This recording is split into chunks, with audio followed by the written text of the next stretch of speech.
오늘 성경에 이 아모스는 남유다 사람으로 북쪽 지방인 이스라엘 사람들을 예언했다라고 말씀이 기록이 되어 있죠. 이 사람의 직업은 농부였고 목동이었습니다. 목동.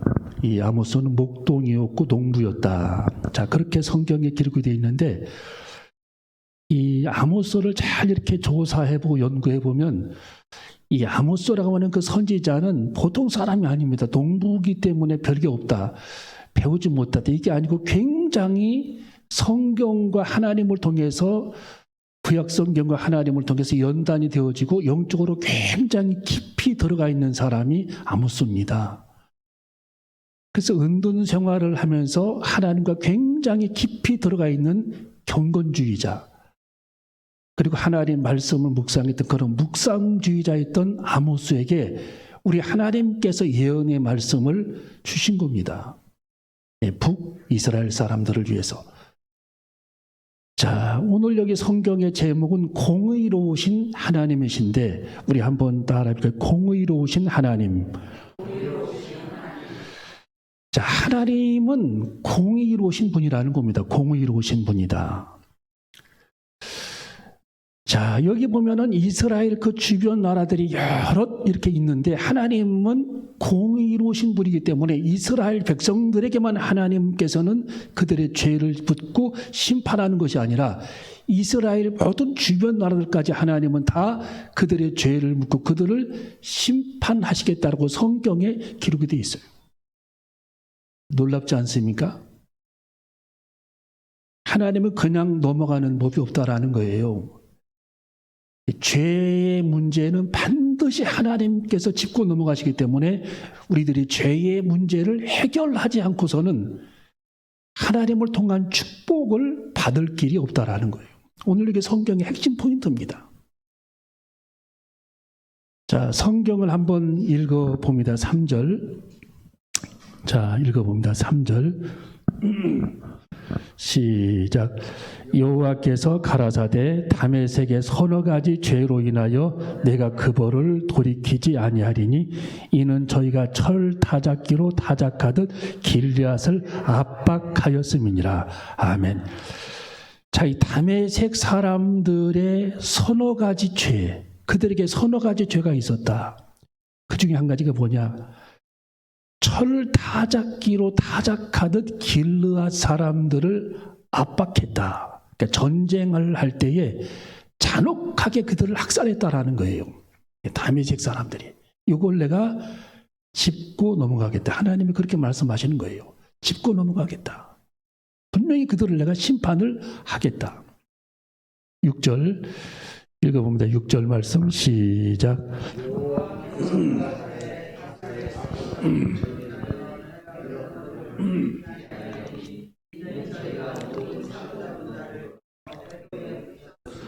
아멘.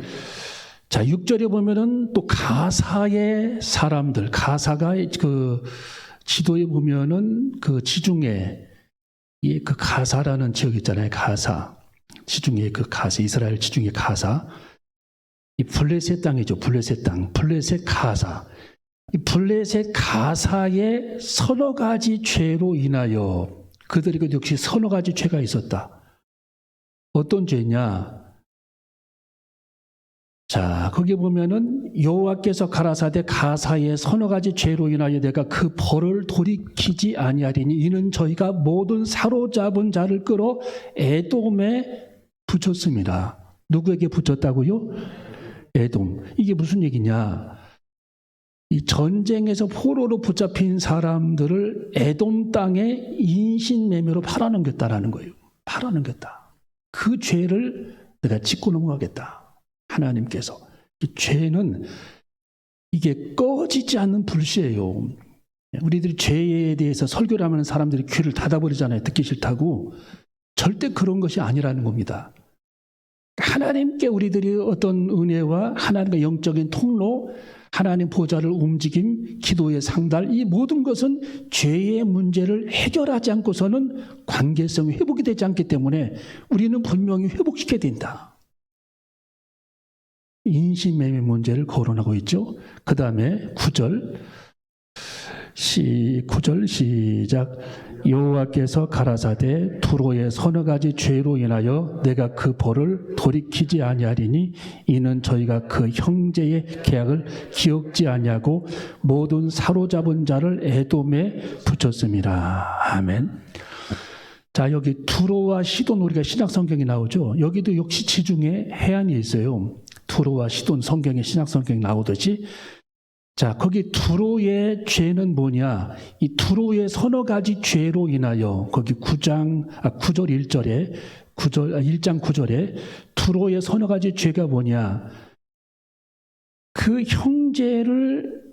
형제의 계약을 기억지 아니하고 모든 사로잡은 자를 전쟁에서 사로잡은 자를 에돔 땅에 인신매매했다. 포로도를 에돔 땅에 인신매매했다. 그 뜻입니다. 그것을 내가 짚고 넘어가겠다. 심판을 분명히 하겠다. 그 뜻입니다. 자, 11절 시작. 여호와께서 가라사대 이는 저가 칼로 그 형제를 쫓아가며 긍휼을 저버리며 노가 항상 맹렬하며 분을 끝없이 품었음이라. 아멘. 여기 에돔 사람들이 나오죠. 에돔. 지도에 보면은 에돔이 나오는데, 요즘에 보면은 그 이스라엘 바로 옆에 그 에돔 땅, 요르단 그 에돔 땅이 나오죠. 자, 에돔 사람들의 죄가 어떤 죄가 있었냐 하면은, 자, 거기 세 번째 줄에 보면은 이는 저가 칼로 그 형제를 쫓아가며 긍휼을 버리며 노가 항상 맹렬하여 분을 끝없이 품었다. 그러니까 이스라엘을 끝없이 괴롭혔다. 그 뜻이에요. 계속 칼로 이스라엘 사람들을 찌르고 괴롭히고 학살하고 국경 분쟁에서 그 괴롭혔다. 이 문제를 내가 짚고 넘어가겠다. 하나님께서. 마지막 13절을 봅니다. 자, 13절 시작. 여호와께서 가라사대 암몬 자손의 서너 가지 죄로 인하여 내가 그 벌을 돌이키지 아니하리니 이는 저희가 자기 지경을 넓히고자 하여 길르앗의 아이벤 여인의 배를 갈랐음이니라. 아멘. 이 암몬 사람들은 양심에 화인 맞았다라는 거죠. 이 사람들을 붙잡으면, 국경 지역의 사람들을 붙잡으면 길르앗 사람들의 여자들을 붙잡아서 아이벤 여자의 배를 갈라 죽였다. 이게 얼마나 여러분이 양심에 화인 맞은 그런 범행입니까? 하나님이 그걸 다 보고 계셨다라는 거예요. 하나님이 내가 그 문제를 짚고 넘어가겠다. 분명히 짚고 넘어가겠다. 그러니까 하나님은 이스라엘 백성들에게만 이렇게 하나님께서 그들을 징계하고 판단하고 심판하는 것이 아니라 전 세계의 모든 사람들을 하나님께서는 보고 계시고 하나님은 그들을 판단하시고 그들을 공의로 심판하시겠다라는 거예요. 그들의 죄악에 맞게 죄를 따라. 여러분 성경에 보면은 사울 왕은 하나님께서 심판했죠. 그 교만죄. 노아 시대 사람들이 얼마나 부패했습니까? 하나님은 그들을 심판했죠, 물로. 그래서 노아는 구출받잖아요. 소돔성 사람들이 얼마나 그들이 성적으로 타락했습니까? 하나님은 그들을 심판했잖아요. 예. 소돔성 사람들. 그래서 소돔이라고 하는 말이 그 남색이라고 하는 말, 동성의 남색. 그 말도 소돔에서 나온 거예요. 소돔. 성경에 소돔성에서 사람들이 남색했다 해서 소돔이. 그거 거기서 나온 말이에요. 소돔이. 또 성경에 보면 여호와김이라고 하는 왕이 남유다 18대 왕인데 이 사람이 성경을 불태워버립니다. 구약 성경을. 하나님이 그를 심판하시는데 성경이 뭐라고 나있냐. 당나귀처럼 끌려가 버림을 당할 것이다. 그의 시신이. 결국 하나님이 그를 심판했다. 성경을 화로불에다 던져버리고 찢어버리고 칼로 그걸 성경을 베어버립니다. 하나님은 우리들이 이 세상에 살면서 이 이 문제는 사람들이 듣기를 매우 불편해하는데 하나님은 결과적으로 그 죄의 문제는 꺼지지 않는 그런 불씨이기 때문에 항상 그 문제를 하나님이 짚고 넘어가시기 때문에 우리는 죄를 할 수 있는 한 멀리해야 되고 죄를 하나님께 범치 않기 위해서 부들부들 떨면서 하나님께 죄를 짓지 않기 위해서 우리들이 몸가짐, 마음가짐, 영적 모든 생활에 하나님께 범죄하지 않는 것이 중요하다.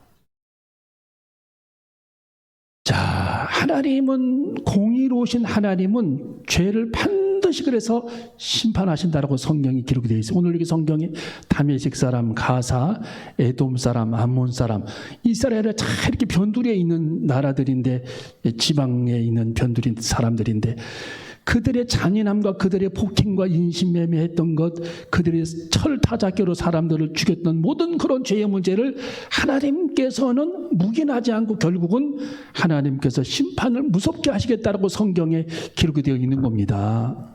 그래서 우리는 이 마지막 세 번째로 하나님은 기회를 주십니다. 자, 우리 한번 따를까? 하나님은 기회를 주신다. 자, 하나님께서는 이 죄를 범한 사람들에게 어떤 기회를 주시냐면은 회개할 수 있는 기회를 항상 하나님은 주십니다. 그 타이밍을 우리들은 놓치지 말아야 돼요. 회개의 타이밍. 예. 여러분, 하나님은 성경에도 기록되어 있듯이 동해에서 서로 옮긴같이 우리가 하나님께 우리들의 모든 죄를 자복하고 회개하면 하나님께서 동해에서 서로 옮긴같이 우리들의 죄를 기억도 하지 아니하리라. 그렇게 성경에 기록이 되어 있어요. 기억도 하지 않겠다. 저는 미쁘시고 의로우사 너희 죄를 기억도 하지 아니하리라. 그러니까 우리는 회개할 그럴 타이밍을 항상 놓치지 않고 하나님께 실수로 어떤 허물과 범죄함이 생겼다면 바로 즉시 하나님께 돌아와서 우리의 모든 허물과 죄를 주님께 자복하고 회개하면서, 예. 여러분, 요나가 불순종했다가 풍랑이 생기잖아요. 결국 바다에 빠져가지고 뱃사람들이 던져버리죠. 제비뽑기에 당첨이 되잖아요. 하나님이 그 죄인을 골라내는 겁니다. 예. 니느웨에 가서 복음을 전하라고 그랬더니 반대 방향으로 가는 다시스로 가는 배를 타고 배미창에 숨어 있었습니다. 바다가 노을이 일어나고 파도가 생깁니다. 그러니까 이 죄는 풍랑을 가져와요. 풍랑. 자, 우리 한번 죄악은 풍랑을 가져온다. 여러분, 죄는 이거 뭐 하나님이 넘어가시겠지, 그게 아니라 여러분, 오늘 밤에 여러분이 분명히 기억하셔야 합니다. 죄는 풍랑을 가져와요. 항상 풍랑이 그게 몰려옵니다. 풍랑이 되게. 그래서 우리는 죄의 문제가 발견이 되어지면 즉시 그 문제를 하나님께 내가 회개해야 됩니다. 돌이켜야 합니다. 주님, 내 죄를 용서하여 주시옵소서. 예수님이 십자가 위에서 내 모든 죄를 짊어지시고 십자가에 돌아가셨는데 주님, 예수님의 십자가의 핏값으로 내 죄를 용서하여 주시옵소서. 내 죄를 주님이 사하여 주시옵소서. 그렇게 하나님께 우리들의 철저하게 죄를 회개하고 뉘우치면서 돌이켜야 합니다. 입으로만 회개하는 것이 아니라 돌이킴. 예. 여러분, 누가복음 15장에 돌아온 탕자의 비유가 나오잖아요. 예, 둘째 아들. 부모님에게 유산을 받아가지고 밖에 나가서 허랑방탕 별의별 짓을 다 하고 다 돈을 탕진하고 와서 결국은 돼지들이 먹는 밥을 쥐업 열매로 배를 채우면서 결국 그것도 여의치 않아 자기 집에 돌아왔잖아요. 탕자가. 그때 아버지는 대문을 열어놓고 등불을 들고 기다리고 있습니다. 여러분, 그것이 돌아온 탕자의 비유입니다. 회개하고 주님께 돌아오라는 뜻이죠. 회개하고. 여러분, 아버지는 기다리십니다. 여러분, 전능하신 하나님은 기다리십니다. 사랑의 아버지는 기다리십니다. 우리의 아버지는 하나님이십니다. 우리 아버지는 예수 그리스도입니다. 그 아버지 되시는 하나님께서 우리들의 죄를 다 알면서도 그걸 주님께서는 참고 인내하시면서 탕자가 돌아오기를 기다리셨어요. 그리고 그를 끌어안습니다. 그 죄인을 그를 끌어안습니다. 그리고 반지를 껴줍니다. 옷을 지어줍니다.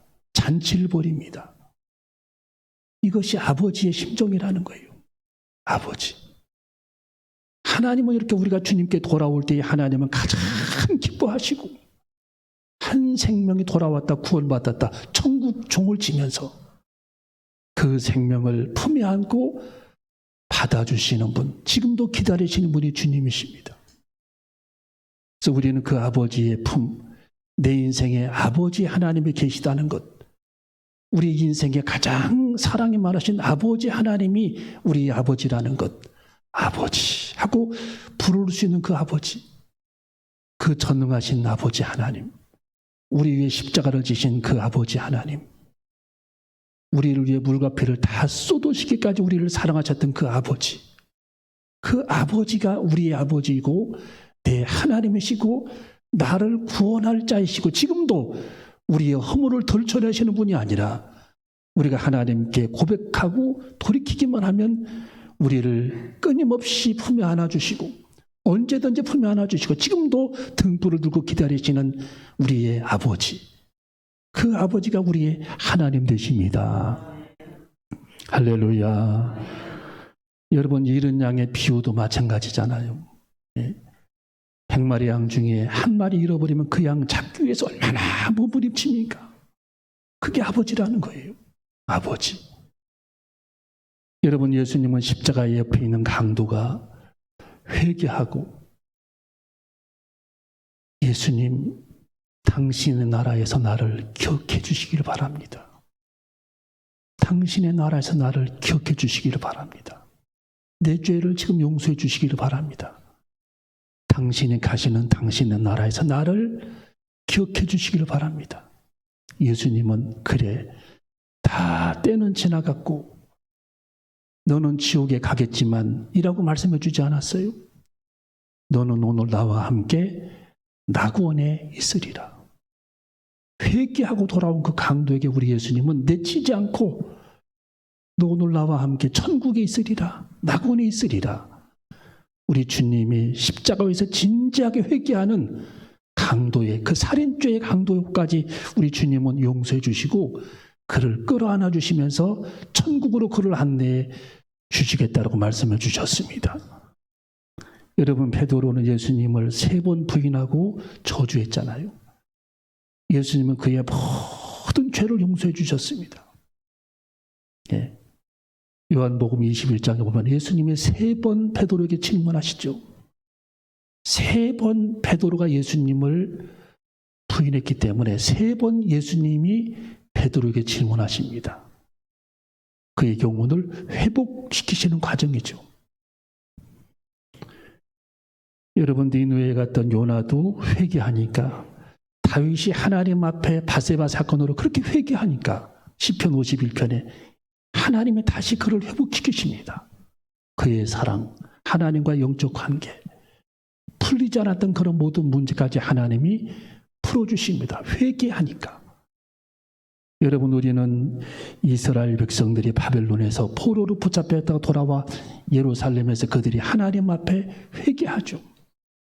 우리들의 죄를, 우리의 우상숭배를, 우리의 교만을, 우리의 나태함을 용서해 주시옵소서. 우리들이 부모 세대의 아버지, 어머니가 죄를 지어 바벨론으로 끌려가 그들의 우상숭배 때문에 고초를 겪었는데 70년간 이제 하나님께서 우리의 모든 죄를 용서해 주시고 다시 한번 우리들을 품에 안아주시고 이 땅을 회복하여 주시옵소서. 그렇게 하나님 앞에 기도하잖아요. 바벨론에서 돌아온 이후에 하나님은 그 모든 회개를 받아주십니다.